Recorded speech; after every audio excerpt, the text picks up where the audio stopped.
Did you know that Ravensburger produces more than just the classic jigsaw puzzles and board games we know so well? Introducing Cree Art by Ravensburger, the ultimate painting by number experience. You'll find everything you need to start your artistic journey today with Ravensburger's carefully curated painting by number kits. Whether you're a seasoned artist seeking a new challenge or a beginner eager to explore the world of painting, Ravensburger's kits cater to all skill levels and ages. Embrace the therapeutic benefits of painting by number as you melt away the stresses of daily life and find solace in the act of creation without facing the pressure of a blank canvas. Easily explore Ravensburger's wide selection of enchanting designs on Amazon, ranging from majestic landscapes to adorable animals and everything in between. Let your imagination run wild and embrace the joy of painting with Cree Art by Ravensburger. Shop Cree Art on Amazon today.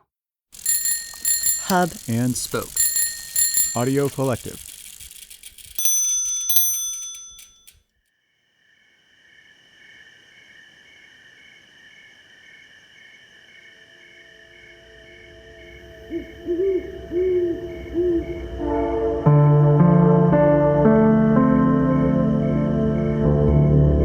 You're listening to Nocturne. I'm Vanessa Lowe.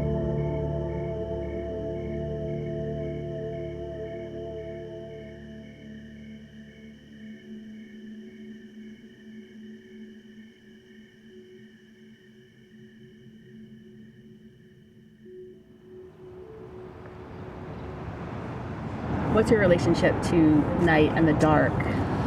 How do you feel about the dark? You know, I get scared in the dark. I know it sounds kind of goofy, but I grew up in an urban environment. I grew up in Boston, and I got to spend time in nature. It's beautiful. It's amazing. And you catch a moon, or you really get into a place where you can see the sky and it's totally alive. I melt. I just want to lay on my back and be still forever. But there is some part of me too that I need a little bit of light around me sometimes. I don't know what happens out in nature. There's bears and things. It's scary. That's Ben Davis, the founder and chief visionary officer of the art nonprofit Illuminate. I ask him how he feels about the dark because he, more than many people, has spent a lot of time and energy over the last several years adding light to the San Francisco nightscape. But unlike the motivation for much city lighting, he's done that not for profit, but out of a deep sense of purpose. Our mission statement is Illuminate rallies large groups of people together to create impossible works of public art that through awe free humanity's better nature. People experience awe in all sorts of contexts, being in nature, witnessing acts of generosity, viewing inspiring art. And there is actually research showing that experiencing awe not only increases personal well-being, it also inspires us to act more altruistically toward others. Illuminate was initially formed to create something called the Bay Lights, a first-of-its-kind giant abstract light sculpture and generative art installation that lit up the western span of the San Francisco-Oakland Bay Bridge for 10 years.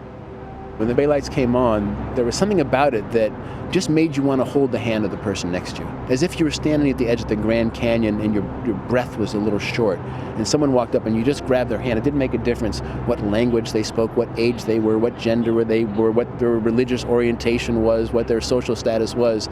Just like, wow, we're humans, we're alive, we're here. This moment of beauty and terror kind of intermingled.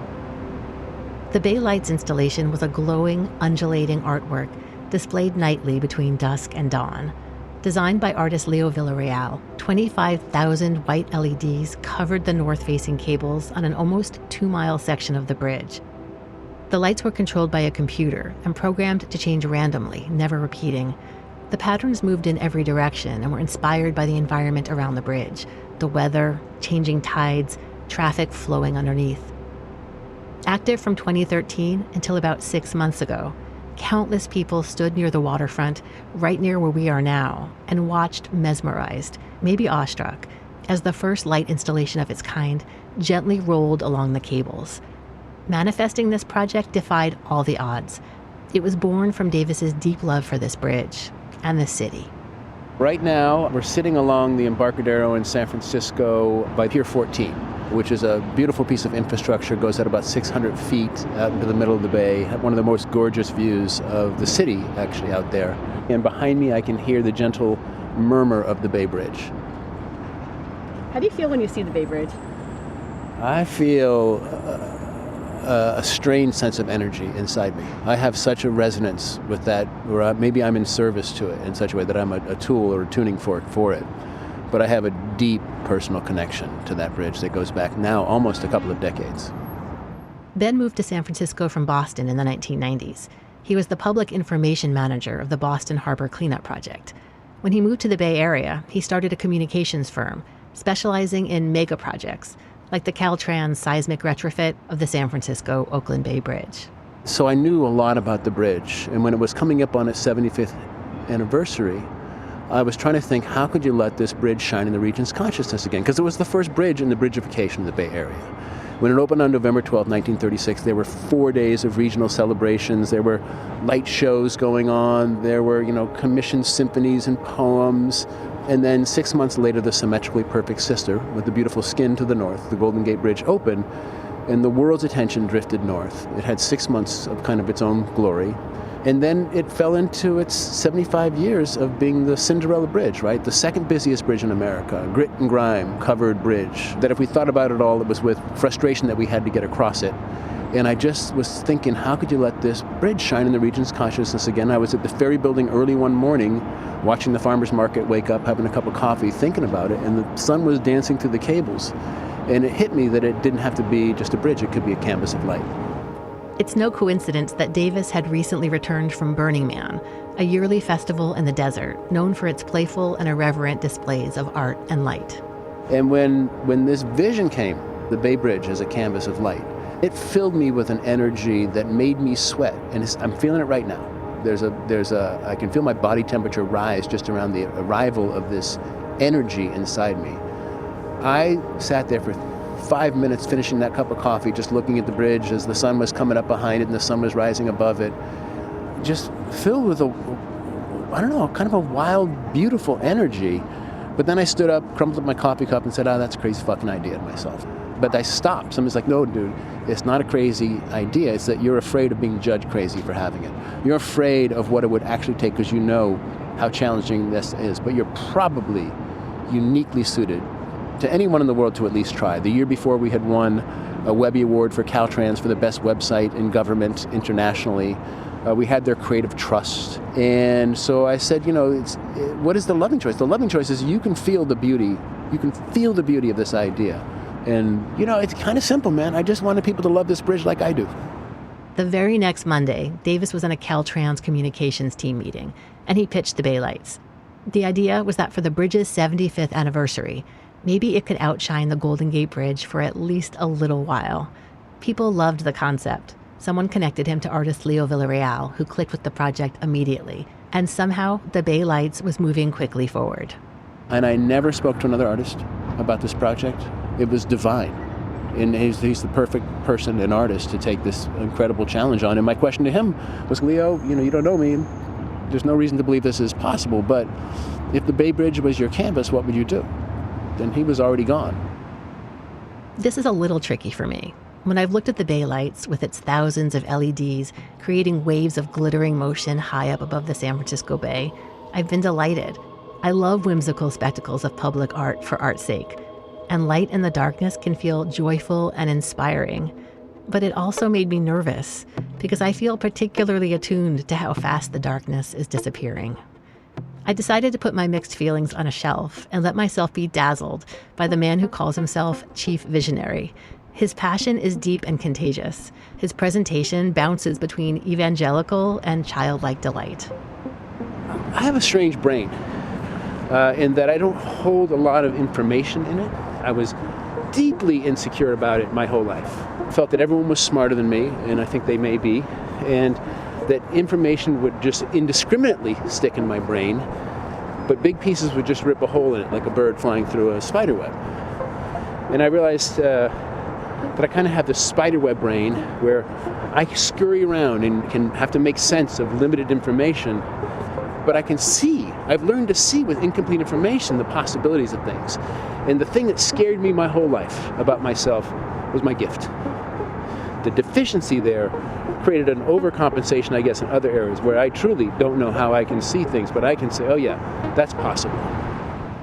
That gift for being able to see what's possible is even more striking given Davis's lack of technical knowledge or art experience. Really, at the end of the day, I'm sort of a conceptual artist, and Illuminate is a concept. I do not know how any of the projects we work on technically work. Despite these apparent obstacles, the time between first concept and unveiling was stunningly short. 2.5 years later, the Bay Lights manifested, and it was joined by loving energy, integrity, generosity, community every step of the way, and somehow slipped through the wormhole of all the corrupting forces that try and destroy something beautiful and came through with 100% integrity, exactly as it was intended from the very beginning. The Bay Lights and later projects by Illuminate defy the odds in a number of ways. The $8 million needed to create the first version of the Bay Lights was raised from private philanthropy, with no government or corporate money. At one point, Davis even put a lien on his house. We turned away millions of dollars because we wouldn't sell title naming rights or put ads on the bridge or do the corporate sponsorship route. Aside from the finance and permitting hurdles, the implementation of the Bay Lights was particularly onerous. Over several months, crews had to work along the top of the suspension cables of the bridge between 11 p.m. and 5 a.m. in cold, rain, and wind. The roadway over 200 feet down below on one side and the dark water of the bay even further on the other. Some of the workers found it so terrifying that they bowed out of the project. But the crews who work on it love the project. There was a point when the first round when we didn't have the funding, and I had to let the contractor know, like, hey, I can't pay your bill in 6 weeks. And if you need to pull back, he got back to me in about 2 hours. He goes, we're going to stay on no matter what. I'm like, thank you for not killing the project. He goes, I tried to kill the project. The crew mutinied. They said, look, this is the only time we've gone home for Thanksgiving and people want to talk to us about our jobs. I love how a project like this just gives people a deep sense of connection, and the Bay Lights, thousands of people feel they're directly responsible, and they were. A work like this, a work this magnitude, steps quickly beyond being the work of the artist and moves into becoming a work of community, an expression of community. And I know this piece intimately. I know that it is love and generosity and community that was invested into it that shines out of it so powerfully and beautifully now, that is part of the spell that it casts. After seeing and feeling the effect of the Bay Lights, the way it seemed to move people, Davis couldn't go back to business as usual.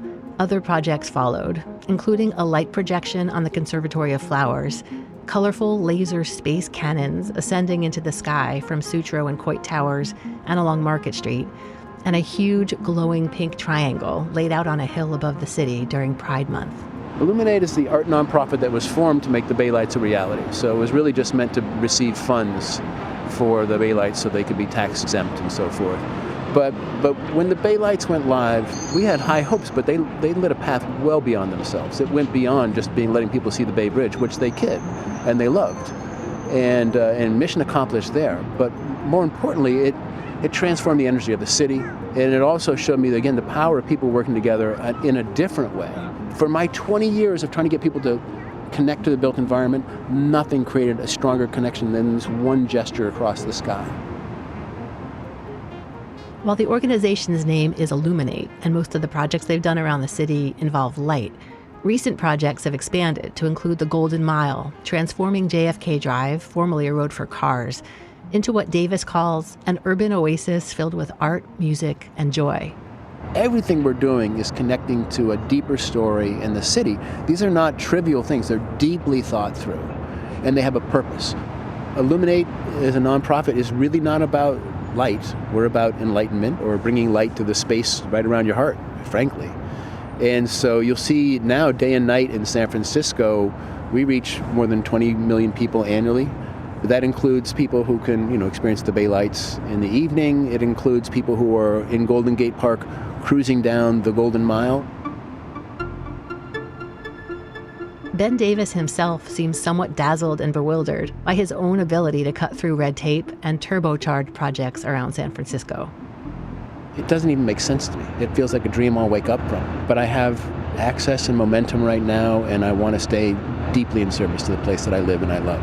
And I do want to see San Francisco be transformed and known as the city of awe, even if that only inspires us for, a few decades. But I feel like Illuminate is positioned, if we do it right and we can keep galvanizing support, to accomplish about 40 years worth of public art in the next 5 years in San Francisco and truly show the power of transformation of the space that we live through generous creative cultural expressionism. In the way of visionaries, Davis also sees the possibilities beyond what Illuminate is currently engaged in.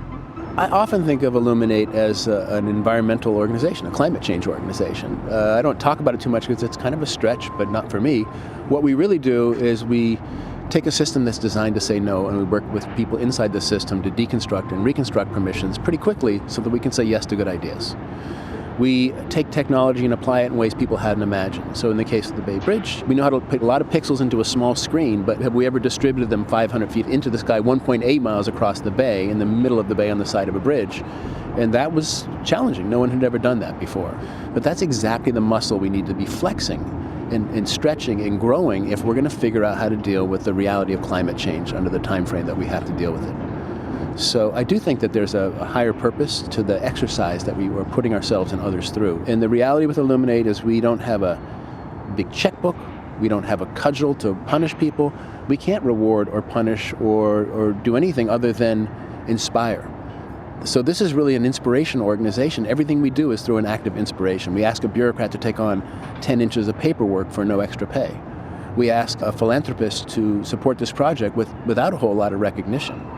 We ask technical teams to go deep into the project and lavish their love and attention and problem-solving ability on a project that, truthfully, for 90% of the project was less likely to happen than happen. It's an act of faith and belief. It's a spiritual gesture at the end of the day. Almost exactly 10 years from its creation, the Bay Lights went dark.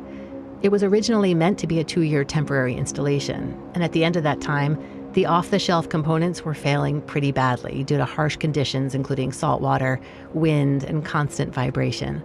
But the project was so popular that they got permission to improve the hardware and bring it back, with the hope of it being a permanent installation. That version lasted another 8 years before those parts began to fail as well. Amazingly, Davis has raised more than 80% of the $11 million needed to reinstall the Bay Lights once again. We're going to get a third shot at this now, and we're going to get it really right this time, which is great. And when it comes back, it's going to have twice the number of LEDs, not to be brighter, but to be more accessible. So we'll still be on just the northern side of the western span of the Bay Bridge, but we'll wrap around that northern cable so there are lights on both sides, which means the artwork is visible to everybody who has a view of the western span around the bay, but it includes communities like the Bayview, Alameda, Oakland, Berkeley, Richmond, Treasure Island, so aesthetic equity for the entire bay. And we're working with bridge officials to do this safely, but to drivers on the Bay Bridge, when you're entering San Francisco between dusk and dawn when the new Bay Lights are up, you will be able to see the city as you enter through a portal of public art that is 1.8 miles long to 240 feet above your head, watching the city of San Francisco open up before you. I think that will be a world-class moment and gesture that changes the way people perceive San Francisco, part of that city of awe sensibility. That's, once again, our Bay Area leading the way as we did 10 years ago when the Bay Lights first came online. There was no precedent for this. It's an interstate highway above live traffic and water. There was no way to do it, and we found a way to do it. We inspired the rest of the world to follow. There's bridge lighting divisions now in major architecture firms. There weren't there before because we've shown the power of possibility. This is a gesture of love. If I do this one thing, for the next 10 years, 200 million people will have a direct experience of public art on the waterfront. More than 1 billion people online will see San Francisco in a more flattering, beautiful, creative, cultural light. So what began as an attempt to celebrate the 75th anniversary of a piece of infrastructure that Davis loved has become about something much more transcendent. This is an innovation around giving light into urban environments, bringing everyday awe into the world that has sort of been stripped away by the capitalism that we live in. If we were sitting in this place in the Yerba Buena encampment in 1840s, we would have a sense of awe. There would be trees, there would be sand dunes, there would be a night sky over our head. bring a carpet of stars above our head. There would be sweeping views out to the oceans and to the bay. We live in a place that is inherently full of awe. The city of awe, we call it now. Illuminate is looking to let San Francisco be known locally and internationally as a city of awe. It's the truth of who we are, but it's also an aspiration so that we can live up to it. The reality is the way cities form. You parcelize them, you put streets, you make things into rectangles. Buildings get grown in those spaces. They're often a reflection of ego. They start to block out the trees, the sky, the river. And we're at a place now where awe is just different. And it's not as readily available through the power of nature. Which brings us back to that nervousness I talked about earlier, that this version of awe involves lighting up one of the last remaining pieces of relative darkness in an urban area, albeit on an already lit bridge between two glowing cities. Davis has thought about this, and I clearly wasn't the first person to ask him about it. I did learn as I was reading about night skies, the naked eye can pick out about 25,000 stars. Coincidentally, that's the number of LEDs on the side of the Bay Bridge. And I think it's an interesting coincidence that in a place that the night sky is, for the most part, gone away, you might see a planet or two, and that's about it, that we've, in some ways, reinstituted this moment of awe with the same number of stars visible to the naked eye. I know that's not going to bring solace to people who just think all light is bad, but I'm telling you, we need awe. We live in the century of the city now, and that's not going to change. And people who live here need to be able to have some moments and gestures where they can feel that. Again, the night sky issue is tricky, but I think that we're adding awe back into the equation in a generous way. It doesn't hide a star from anybody. This is a really interesting topic, and I have thought deeply about this, and really to the point of, what the hell am I doing? But there is the light that gives and the light that takes. There's the light that fills you with love and the light that bleaches your soul. And if you imagine the Bay Lights, I know how much giving has gone into it, and I believe there's a lot coming out of it. Then you think about a place like Times Square. Awesome. It's a spectacle. You stand there, you're like, wow. But it's picking you up and shaking you by the ankles. It's not respecting you. It's not there for anything other than itself. And then you look at, the parking lot light or all the different types of light in the world. I'll just say there's just a lot of light out there, and I think all of it should go through a filter of consciousness. Is this a giving light, a loving light? Is this a taking light? Is this, and just bring more consciousness to all of it. Close down the invitation a little bit more and jump into the reality of where we are as humans on the planet. A lot of challenges ahead. Listening to Davis, I can't help picturing the city meeting where officials consider lighting permit requests through a filter of consciousness. But we are talking about San Francisco, a place where art and society sometimes blur into one. To me, art is not an end. Art is just a means to transformation. It's a convenient label from which to motivate people to take action. What Illuminate really wants to do is, you believe whatever you want to believe. At the end of the day, we want to get your action. We want to get your actions to change. Believe only behavior. We want to see a change in behavior with every single person, which means being more generous, being more creative, taking agency, taking stewardship, pick a broom, whatever it takes to make the city you live in a better place. We are about really creating the city in which we want to live at this point, which is a generous place, full of non-corporate expressionism that is creative and cultural expressivism that's just here to make this a more livable, lovable, dynamic city. I'd rather see more art, less of it vetted heavily by commissions and things like that. I'd like to see less of it be permanent. I'd like to see us all give ourselves permission to take creative agency in the place that we live. In some ways, permissions be damned. When the second version of the Bay Lights went dark this past March, it was in the context of an overall rough time for San Francisco. Open-air drug use, robberies, and other crime are in the news frequently. Office buildings are empty, businesses are shuttering. I think I live in a place that has this boom-bust ability to still a city of under 1 million people, and yet we can somehow bring energy in and explode it back out into the world in a way that just very few places have the power to do. And I feel like we're at one of those moments, sort of another bust. Truthfully, we got hyped up, as we often do in the boom times, right? And the bust is the most beautiful moment. It's like getting heartbroken. It's when you're open to change and transformation. Otherwise, you're just fixed on your path. And it hurts to have that heartbreak. But man, we've all felt it. And we've also felt the creative burst that comes after that. And the bust times are the best of times when we take creative agency of the place that we live and define what the next chapter is going to be. You never really know what that is. It's usually the thing that you think is going to ruin you that actually defines you and beautifully.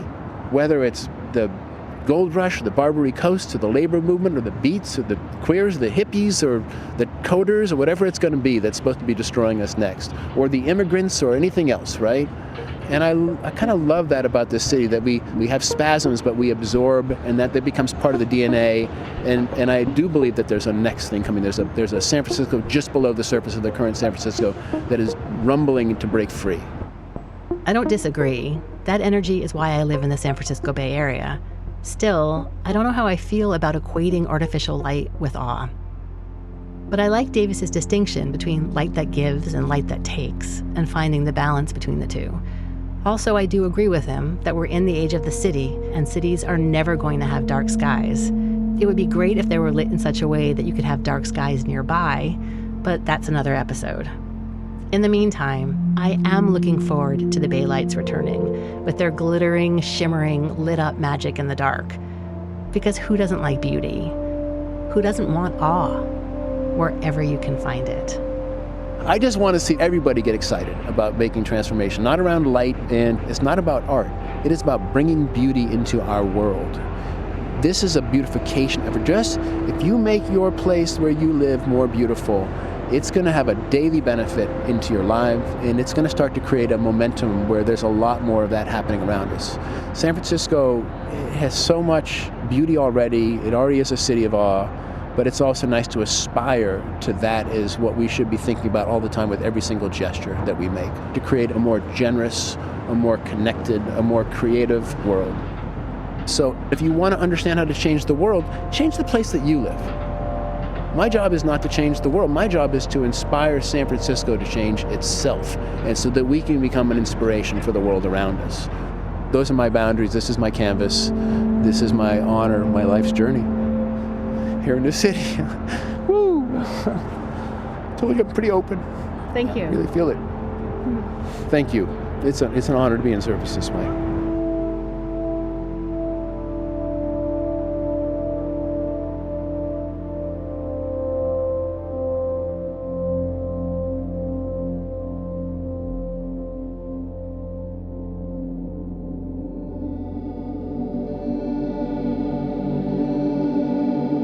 You've been listening to Nocturne. I'm Vanessa Lowe. Nocturne is produced by me and was created by myself and Kent Sparling, who also composed the theme music. Thank you to everyone who supports Nocturne on Patreon and PayPal. Big special thanks to Eric Holzel, who supports the show on Patreon at the Happy Possum level, which is our highest level of support. Find out how you can help at nocturnepodcast.org/support, or you can go to patreon.com/nocturnepodcast. Nocturne is a proud member of Hub and Spoke Audio Collective, a group of smart, well-crafted, independent podcasts. Check out all the shows in Hub and Spoke at hubspokeaudio.org. Till next time, thanks for listening.